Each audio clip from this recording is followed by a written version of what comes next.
Hi, I'm Kat, and welcome back to my channel, or if you're new here, welcome.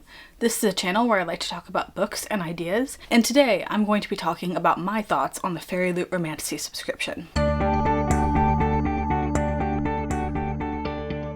So I don't know what I'm going to title this video, but it might be something along the lines of, should you get the Fairyloot Romantasy subscription in 2025? And obviously I don't know you, I don't know your reading preferences or your financial situation, so I cannot tell you if this subscription is something that will add value to your life. But what I can tell you is my experience with this box and the books in it. So my goal here is to present you with information to help you make that choice. As part of this, in the latter half of the video, I will be talking about each of the individual books that came in the subscription. There were 9 books that came in this box in 2024 and I got 8 of them and I read all 8 of those books, and so I will be talking about not only the physical books themselves and the special editions and their customizations, but I'll also be talking about the content of the books and whether or not I enjoyed the stories themselves. So if you either already subscribed to this box or you're not interested in the subscription and you just want to hear me talk about books, I recommend you skip to the latter half of the video. There will be timestamps down below as usual. And if you're coming to this video sometime in the future from when I posted it and you're coming from my video on the Fairyloot Adult Fantasy Box, I recommend that you skip the part about admin that I'm going to do after this intro,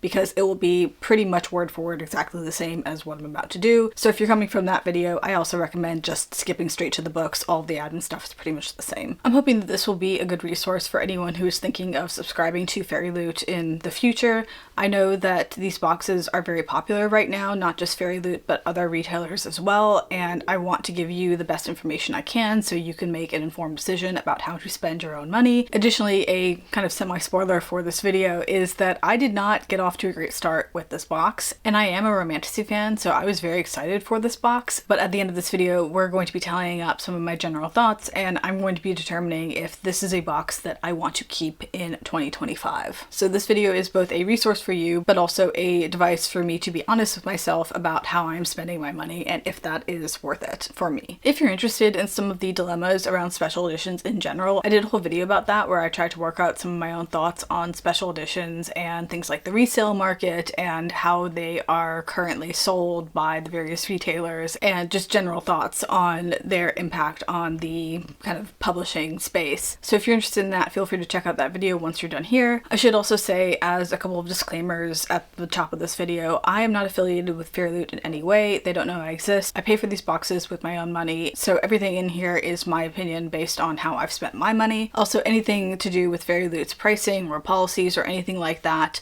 is current at the time that I'm filming this video, but it might not be current in the future when you're watching it. So please make sure to check their website for the most up-to-date information if you are making decisions based on what I say here. I should also point out that I am based in the UK, and so my experience with Fairyloot is as a UK subscriber, and Fairyloot is a UK company, although I think they do have a presence in the US. So just caveating with that. So with all of that out of the way, let's get into the video. We're going to start with some admin. Again, if you're just here for the books, skip ahead. There's timestamps down below. So starting out with what is in this box. So the Fairyloot Romantasy box is a book-only box. There are no items. Some subscriptions come with book-themed items like socks or mugs or book sleeves or bookmarks, stickers or miniature swords. There's not any of that in this box, so it's just the book and a card that will state the monthly theme of the book. Sometimes there might also be an author letter in there as well, but that's it. It's pretty minimal. In terms of the book itself, it will be a customized special edition that will be exclusive to Fairyloot in the sense that those customizations that they have will only be in the Fairyloot box. It does not necessarily mean that this will be the only special edition version of the book. If that's something that is important to you, that's usually not the case, but the customizations that they do are exclusive and are not sold in other places, if that makes sense. So there will pretty much always be some kind of sprayed edges, either a pattern or a continuation of the cover or something like that. I don't think I've ever seen a solid sprayed edge, so generally they're either stenciled or digital. Sometimes they will redesign the cover or do a kind of colorway switch, so turn like white to black or green to blue or something like that. And then the naked hardcover will generally have some kind of foiling or printing on it. Inside the book, on the end papers, there will usually also be character art. Usually there will be 2 pieces of art, so one in the front and one in the back, and they will be different. but sometimes they are the same. In terms of the type of book that will be featured in the box, the Fairyloot Romantasy Box features, surprise surprise, a romantasy book. Now romantasy is the new hot term in publishing. The subgenre itself is not new, but the term romantasy is, and everyone has a different definition, a different line between what is fantasy with a romantic subplot and what is romantasy. There is no universally agreed upon definition of romantasy, but for the purposes of this box, it's going to be a story with a heavy romantic plot that takes place in a setting that has some fantastical elements. So there has been a mix of high and low and urban and I guess non-urban fantasy and all kinds of different worlds and things like that in this box, as well as in all of their other subscriptions. So there is generally a range of different other subgenres of fantasy, but all of these have heavy romantic plots. Another important thing to note about the Fairyloot Romantasy Box is that they have specifically stated that for this box, all of the books will include spice, that is on-page, open-door sex scenes. And as a result, all of the books featured in this box are also in the adult age category. Now, to be clear, you can have YA romantasy. It exists in the world. Something like Powerless is an example of that. But for the purposes of this box, Fairyloot has said it's going to be adult and it's going to have spice. I think it is important to note that although they have said that all of these books will contain spice, none of the books that have been featured in this subscription so far have been particularly spicy. I would not categorize any of these books as erotica, so I think that they all have a normal amount of spice for a romance book, so you're not going to get anything particularly smutty in here necessarily, but you're not going to get any YA romantasy or clean romantasy in here. It's all going to have a little bit of spice. Another thing to mention in terms of qualifications for the books that they include is that they are all going to be new releases. Some of the books have been books that were previously indie published but then were traditionally published, but in general they are some kind of new release by a traditional publisher, and they will be released in or around the month in which they are featured in the box. So that means in general you're not going to get backlist titles in here, so you're not super likely to get something that you have definitely read before in the box. Fairyloot does also have a few other fantasy box options if you're interested, if romantasy is maybe not your thing. They have a YA fantasy and an adult fantasy, which both feature more generally books in either the YA or adult fantasy categories. Obviously, I think they're also coming out this next year, 2025, with an epic fantasy box that's going to be quarterly. I've also found that as a subscriber to the adult fantasy box that a lot of their books there also tend to feature romantic subplots. So romance might not be the main focus, but they often do have romantic subplots. So if you like a little bit of romance, but you don't necessarily want it to be the main thing, I might recommend checking out either the YA or the adult fantasy box, depending on your preferences. So some book boxes will tell you exactly which books will be in upcoming boxes. Fairyloot will only give you themes, so usually about a month before the billing date, they will release the theme of the next month's box. So for example, December's theme was A Love Most Divine, and the clues we got were celestial magic, star-crossed lovers, and a slow burn romance, along with a list of the customizations that the book would have. So they'll post that on Instagram and their website and their newsletter, and I assume whatever other socials they have. So that post went up at the beginning of November for December's box. However, then 2 months before the month in which the book will be featured, they'll also release a teaser reel. So long story short, if you want to be surprised by the books that will be in this box, you can be, but if you want to know exactly what is coming up, then I recommend following the Autumn Book Reads. She runs an Instagram account that is dedicated to special editions, and she posts her guesses for the upcoming months of what will be in each Fairyloot box. So I'll put a link to her Instagram down below, but if you want to know what's upcoming in Fairyloot or a lot of other book boxes, then you should follow her. She provides a vital public service, and I've never seen her be wrong about an upcoming Fairyloot pick. Okay, so we're almost at the end of the admin section, and we're going to get into a little bit of my salty opinions in terms of the benefits of this subscription. So bear with me for a second while I rant about this a little bit. So obviously in the subscription, you are paying for a book. That is what you get in the box, but there is a benefit that Fairyloot touts that you get included in this box, and that is early access to their non-subscription sales. So most book boxes that do special editions will often do special editions that are not included in the subscription. Usually they will give their active subscribers early access to those sales. And this can be important for really popular releases that will often sell out in the early access sale and then will never be put up for general sale. I talk about this a little bit in my What's Up with Special Editions video, so if you're interested in this kind of discussion, I do rant about it a little bit more in there. But the point is that there are people, both on the book internet and people I know in real life, who maintain their Fairyloot subscriptions in order to have access to those early access sales. sales. So they don't necessarily like the books that come in the box, but they want to be able to buy the books that don't come in the box. This to me is bonkers. Please, please, for the love of all that is holy,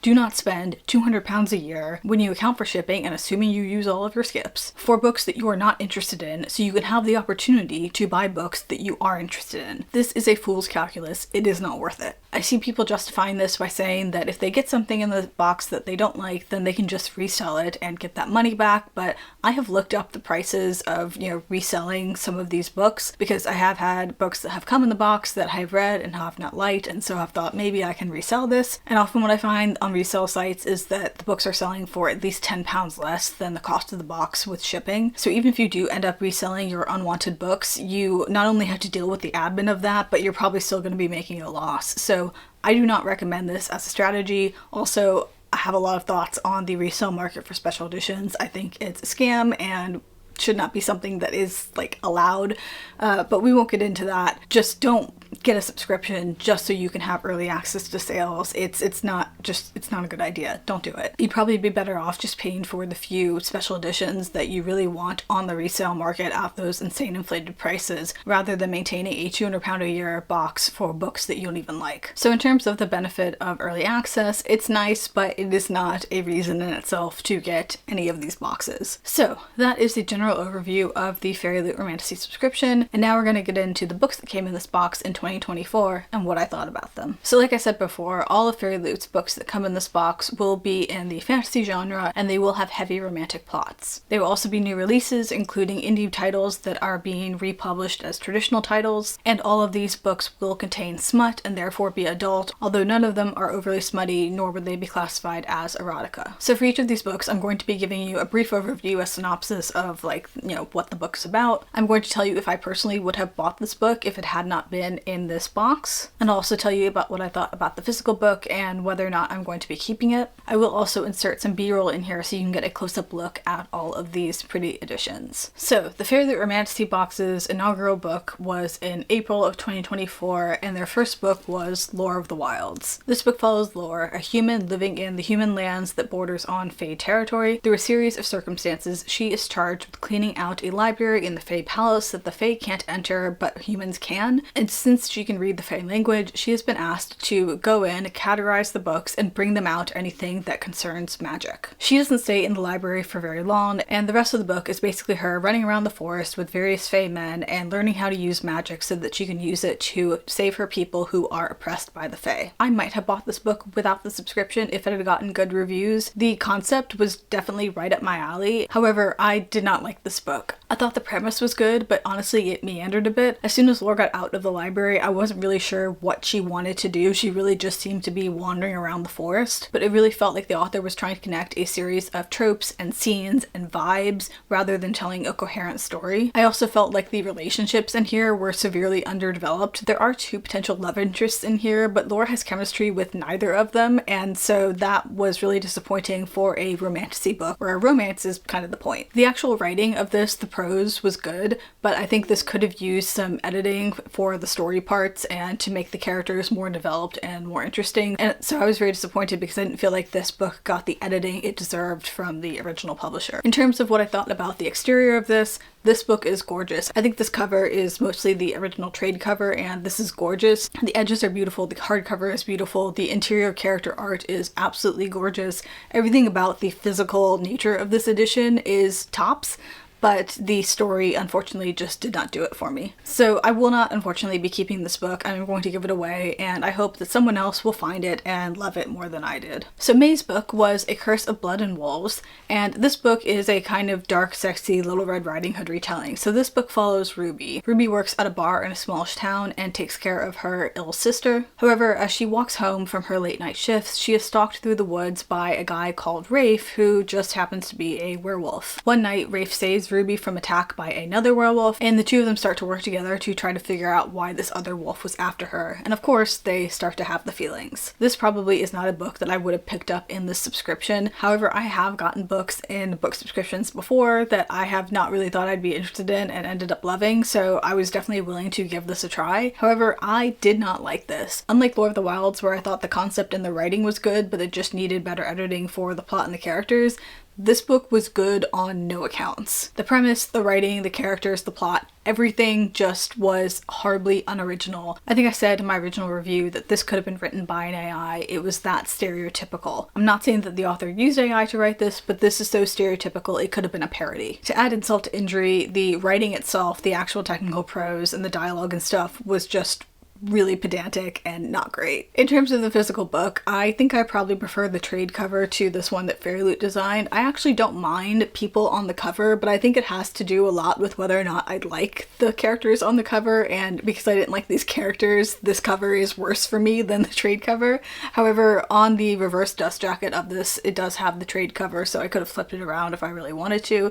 However, I will not be keeping this book, and so that doesn't really matter. In terms of the actual design of the book, it's probably not my favorite Fairyloot edition that has ever been created, but it's still pretty. Honestly, most if not all Fairyloot books tend to be pretty top-notch in terms of looks, and so in general this was good but not my favorite, and like I said, I will not be keeping this book. So for June's book, the featured book was Nectar of the Wicked, and this was the book that I skipped, so I can't really tell you what I thought about it, but I can tell you what it was about in case you're interested in this and kind of want to know what the vibes are for this box. So Nectar of the Wicked follows a young woman who is a changeling, and so she is fae, and when she was little she was swapped for a human child, so she's been raised by the child's mother, who understandably is not super fond of her and really wants to give her back to the Fae when they come through town again. So at the beginning of the book, she is an adult and the Fae are coming into the town that they live in, and her guardian wants to trade her back for her own human child. This ends up not going very well. Her guardian ends up dying,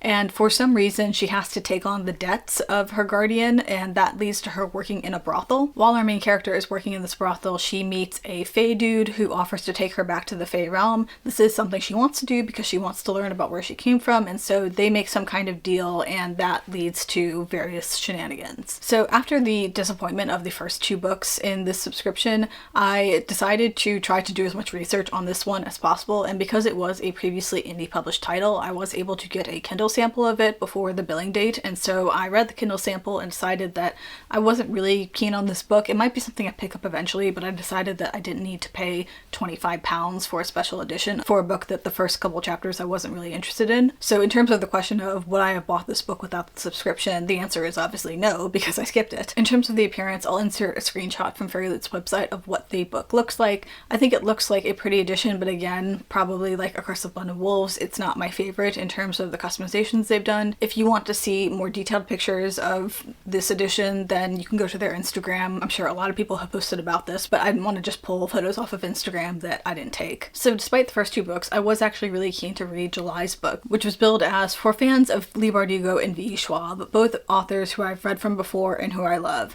And so I was really excited for this book. So this is The Wren in the Holly Library. So this book follows Kiris, who is a human thief living in New York City after a war that happened between monsters and humans. As part of her thieving, she breaks into the house of this rich guy and is caught. And that's when she learns that the owner of the house is not just some rich human, but he's actually a monster, and she is afraid that she's about to be killed. However, he obviously doesn't kill her, and he instead is very impressed by the fact that she can get past his security, and so he offers her a job. This job involves living in this giant house with him and planning a heist, and of course they start to have the feelings for each other. I definitely would have thought about buying this without the subscription, maybe not immediately, but eventually when it came out in paperback. This concept was really intriguing. However, this book really annoyed me, perhaps because I had higher expectations of it, and therefore it let me down by just being wholly mediocre. There was nothing really special about this. The premise was fine, but the plot, the characters, and everything else was just meh. This felt like it was trying to be a mashup of Six of Crows, Throne of Glass, and ACOTAR in a slightly dystopian New York City, and I don't think it really did any of that well. I knew the picture the author was trying to paint, but really all I got in this was more of a rough sketch, and that was really disappointing. In terms of the appearance, like Nectar of the Wicked and Curse of Blood and Wolves,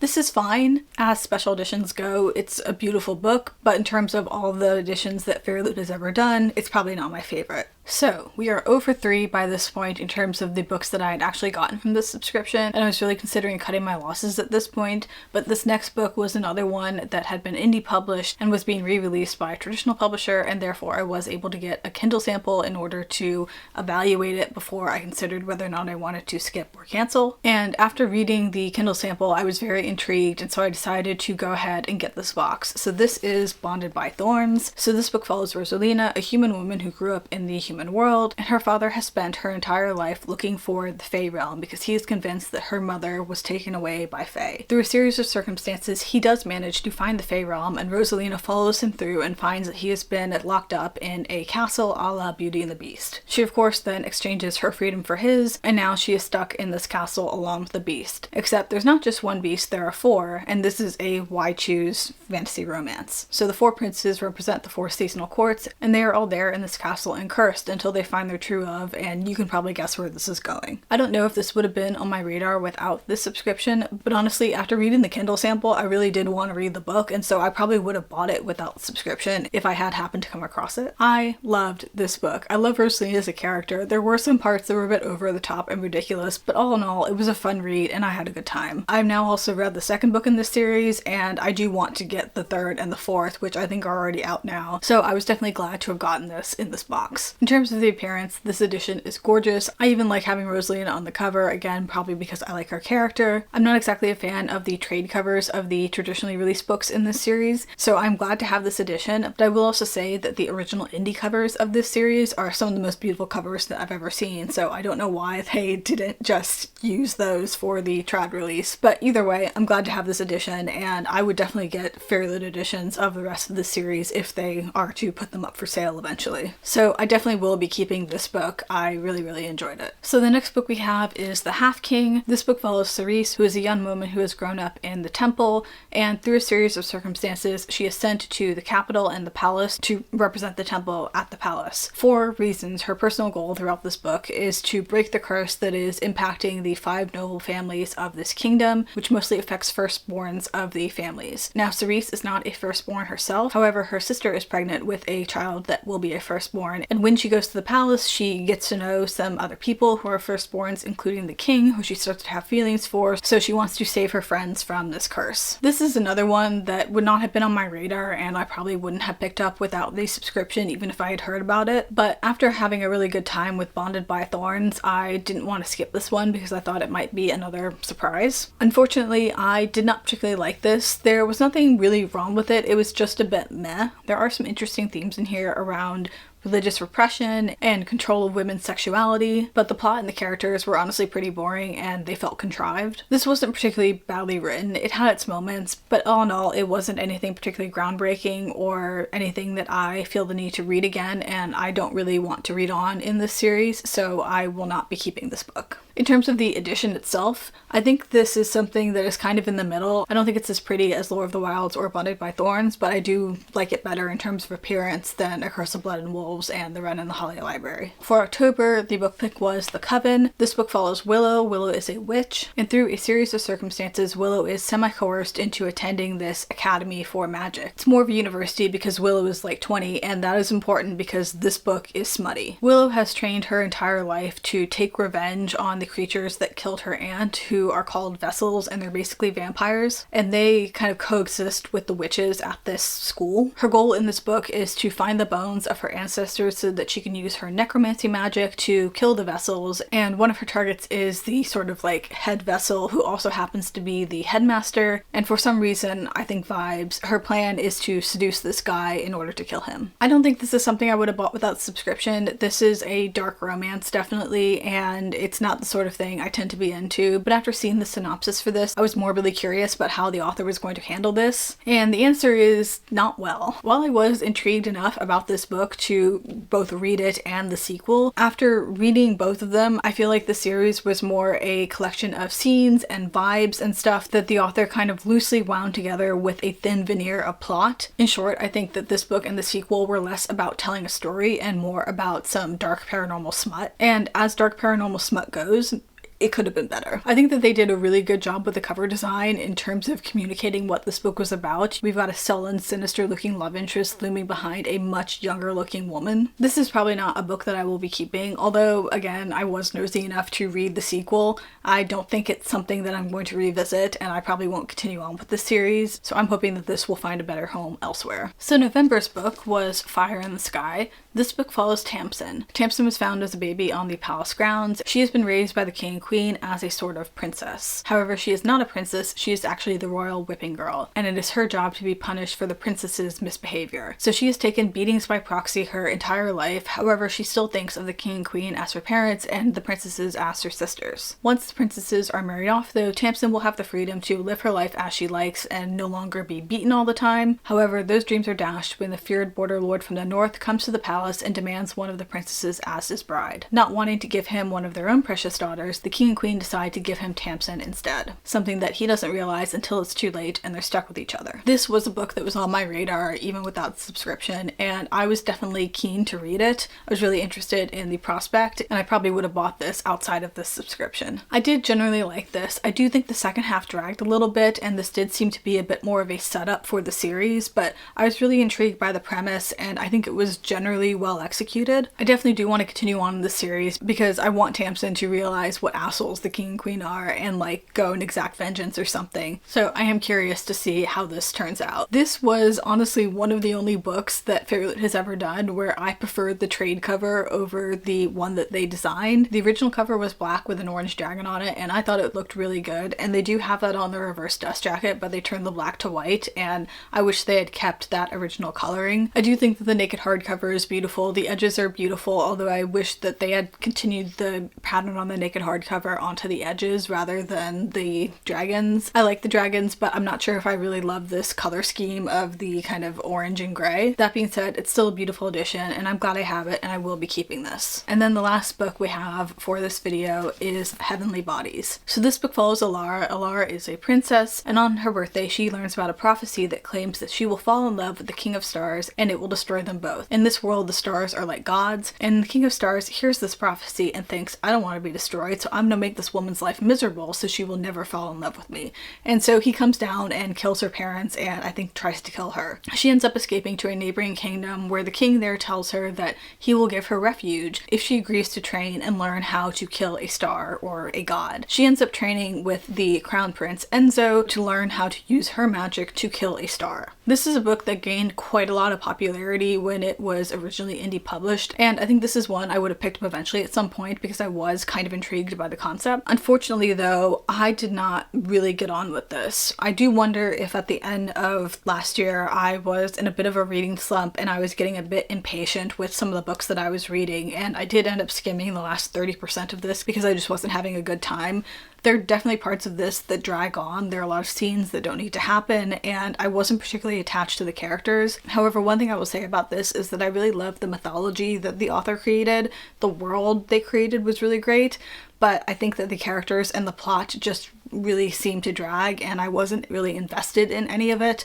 I might give this another shot at some point, but ultimately I think this was another disappointment. This edition was beautiful. I love this cover. The edges are beautiful. The naked hardback is really well done. You have a sort of zodiac deal going on there with the relevant mythology that the author created for this book. The interior artwork is also beautiful, and so just I really wish I loved the story more because I would have loved to keep this beautiful edition on my shelves, but unfortunately I didn't really get on with it. So if I have time to maybe give it another try in the next few months, I might try to do that. But if I don't, or if I don't like it after that, I will be giving this away. So those are the books that were in the Fairyloot Romantasy subscription. Now, in terms of some like general stats of the kinds of stories that we had in here and the kinds of authors that they featured, I went through and looked at some of the authors and some of the stories and tried to consider in terms of like diversity and representation what kind of representation we had in here.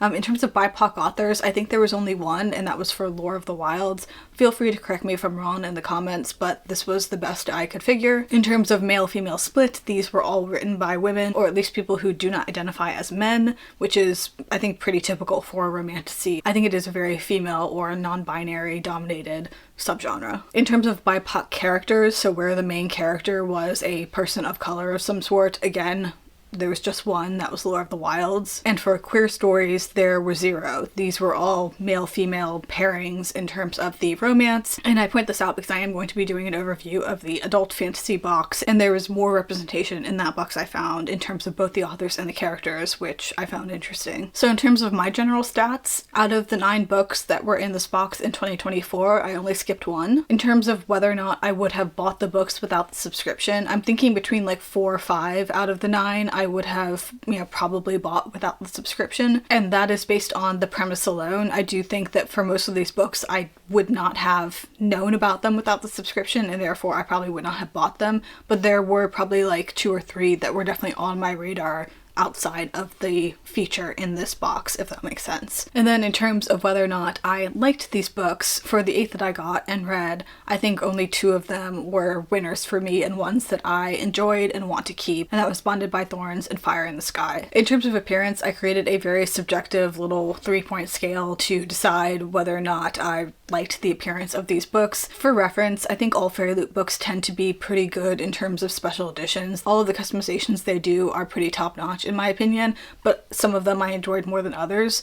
And so on this very basic little off-the-cuff 3-point scale, 1 is fine but not great, 3 is beautiful and I love it just from the look alone, and 2 is somewhere in the middle. So on appearance, I would give Lore of the Wilds a 3, A Curse of Blood and Wolves a 1, Nectar of the Wicked a 1, Wren and the Holly Library also a 1, Bonded by Thorns a 3, Half King is 2, The Coven is 2, Fire in the Sky also 2, and Heavenly Bodies would be a 3. So the average of all of those is 2, so it was somewhere in the middle in terms of my enjoyment of the appearance of the book. So in terms of the 8 books that I got from this box, I liked 2 of them enough to keep them, which is a 25% return rate, which is not great. I did spend about £200 on this box last year, and yeah, I don't think that that was worth it for me. I'm filming this right now at the beginning of 2025, and I've seen what's coming up for the January and February boxes, and I am not super thrilled. So I will be canceling this subscription. Unfortunately, it is just not worth it for me for only liking a quarter of the books in it. After my experience with this box and some other books that I read outside of the box that are very popular romantasy books, I've been really questioning whether or not the books that other people consider to be romantasy are books that I like.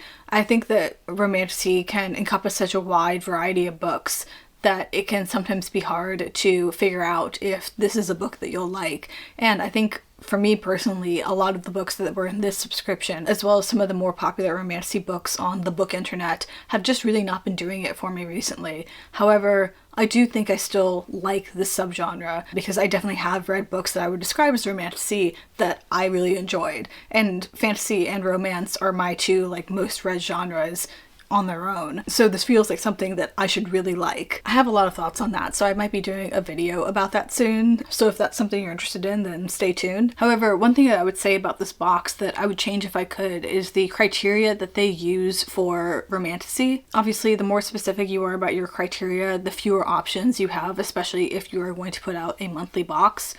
And I think that the requirement that all of these books have spice in them was probably not necessary. Not only is this box catered towards a subgenre, a very popular subgenre, but a subgenre nonetheless, they've also included this, in my opinion, unnecessary requirement that these books contain spice. And not only does that severely limit the books, you not only have a monthly box that caters to a subgenre that must be spicy, but also now they have to be adult as well because, spice and adult books should go together in terms of spice should not be in YA books. But I think that this all severely limits the options they have to fill this monthly box, and I think that that has resulted in the quality suffering. I think that potentially expanding this box to include YA romantasy and not requiring the books to be spicy, and potentially also making it like every other month or quarterly, would have gone a long way to improving the quality of this box. Another thing that I was thinking about is that fantasy often involves series,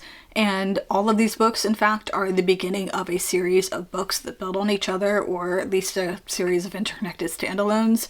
And because that's such a common thing in fantasy, especially if you have maybe a more slow burn romance, it might mean that your 2 main characters, love interests, whatever, are not jumping into bed together in the first book. And that then means that you can't include any more slow burn romantasy series in this kind of box, because with the nature of these kinds of boxes, you only ever feature the first book in the series. And honestly, I don't think the quality of this box has been up to scratch in comparison with the adult fantasy box, which I have gotten for years and been really pleased with in general. Both the quality of the books themselves, but also some of the customizations I don't think were in general as good as what I find in the adult fantasy box. So I just found that an interesting sort of thing. I don't know if that is colored by my experience with the books or if that is actually a thing that other people find. Again, in terms of like pretty books, I think Fairyloot always does relatively good pretty books, and so I'm never like